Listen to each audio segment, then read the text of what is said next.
ওয়া তাআলা বলছেন, আল্লাহ রাসূল সাহাবী-কিরামদেরকে জিজ্ঞাসা করছেন, ইয়া সাহাবীরা তোমরা বলো গীবত কি জিনিস, পরচর্চা কি জিনিস? আল্লাহ রাসূলকে সাহাবী-কিরাম জিজ্ঞাসা, আল্লাহ রাসূল সাহাবী-কিরামদেরকে বলেন, সাহাবী-কিরাম আল্লাহ রাসূলকে বলছেন, ইয়া রাসূলুল্লাহ আল্লাহ এবং আল্লাহ রাসূল অধিক বেশি ভালো জানেন। আল্লাহ রাসূল বললেন, শোনো, আল্লাহ রাসূল বললেন, শোনো, যারা গীবত করলো, পরচর্চা করলো, তাদেরকে আল্লাহ জান্নাত দেবে না।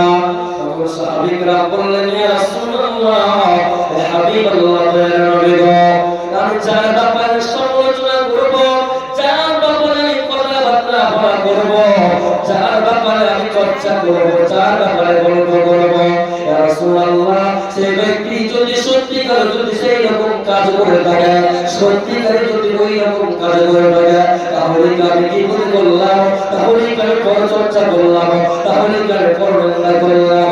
আল্লাহ নবী বললেন, শোনো, জি ভাই, তুমি যার ব্যাপারে তুমি জীবনে করেছ, যদি সত্যিকারে যদি সেই ব্যক্তি ওই রকম কাজ করে থাকে, আর তুমি যদি সত্যিকারে তুমি যদি বলে থাকো, তবুও তুমি তার জীবনে করলে, পরচর্চা করলে, আর পরনিন্দা করলে।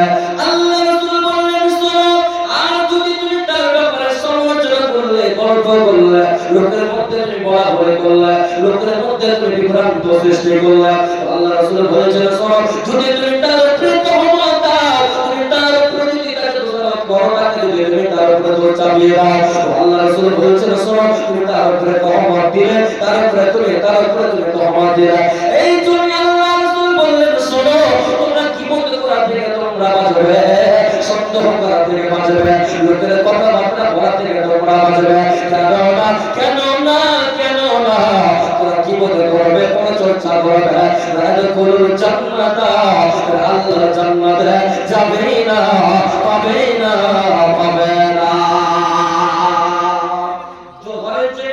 আমি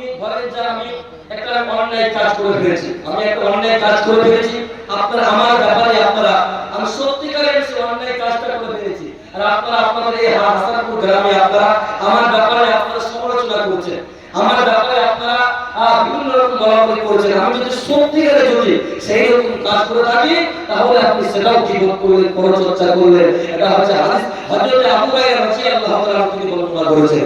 বন্ধুরা আমার, ভাইরা আমার, বাচ্চারা আমার, আল্লাহ রাসূলকে একজন আরেকজন সাহাবী জিজ্ঞাসা করেছেন, ইয়া রাসূলুল্লাহ, ইয়া হাবিবাল্লাহ, দয়ার নবী গো, বিশ্ব নবী গো, আপনি বলেন, আনাসসারি মা ইয়াদখিলুন নাসাল জান্নাতা, ইয়া রাসূলুল্লাহ, ইয়া হাবিবাল্লাহ, আপনি বলেন, কোন জিনিস মানুষকে সবচেয়ে বেশি জান্নাতের পথ দেখাবে, কোন জিনিস সবচেয়ে মানুষকে জান্নাতের দিকে নিয়ে যাবে?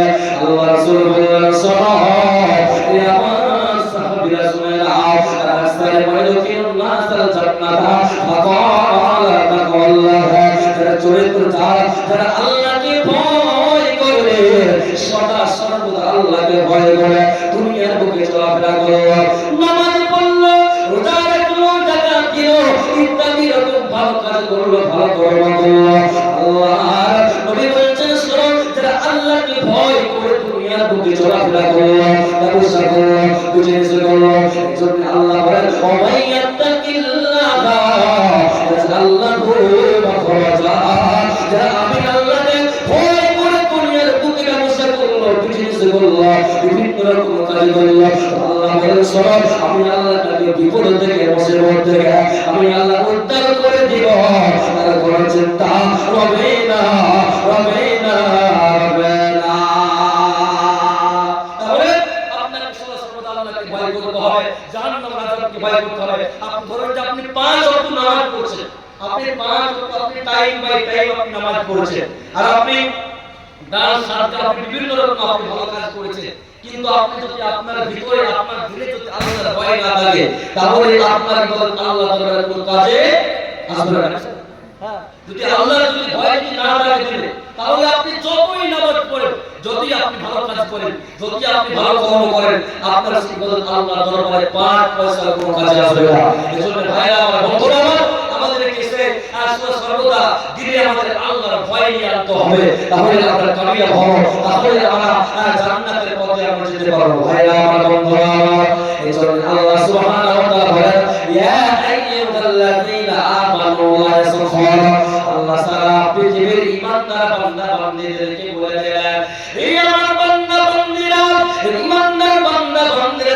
তোমরা আমি আল্লাহর উপর ঈমান এনেছো, আমি আল্লাহকে যারা তোমরা মেনে নিয়েছো, আল্লাহ বলেন তোমরা শুনে নাও, লা ইয়াসখার কওমুম মিন কওলা,